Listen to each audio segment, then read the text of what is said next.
लाई साथी हो आज चाहिँ मेरो चिकन करीसँग त मुकबाङ छ है। एकदम यो कुखुराको मासु, मुसुरी दाल, सब्जी छैन र एउटा चाहिँ यस्तो फ्राई मात्रै खानु मन लाग्यो कि त्यो भएर चाहिँ बुढालाई फ्राई बनाउन भनेर चाहिँ फ्राई बनाएको मुखमा थुपाएर मरे।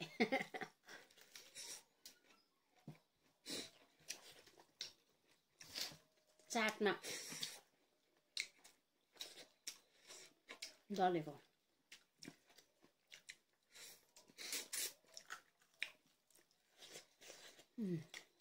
दामी।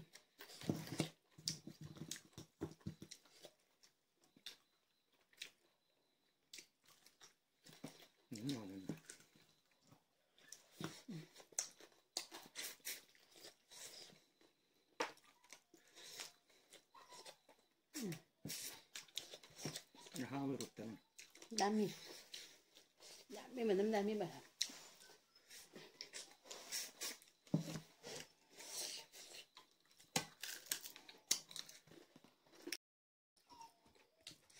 ल स्टार्ट गरेको ल साथीहरू भात खाएर।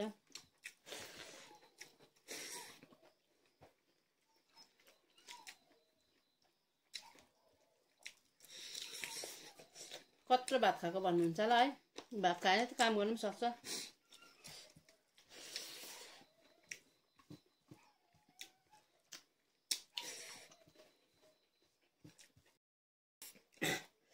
र साथी हो एकदम सक्नु आँट्यो ल खाना चाहिँ।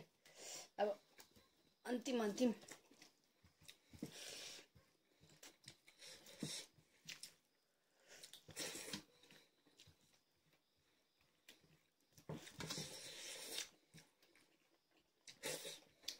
मासु भातसँग भात एकदम दामी।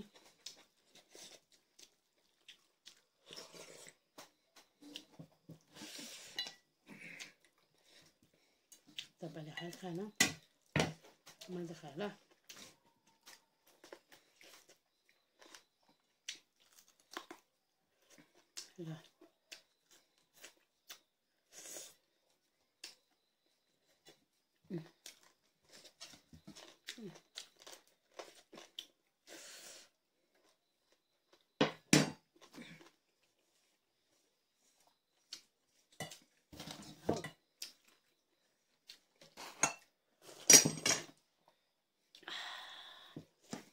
ल साथी हो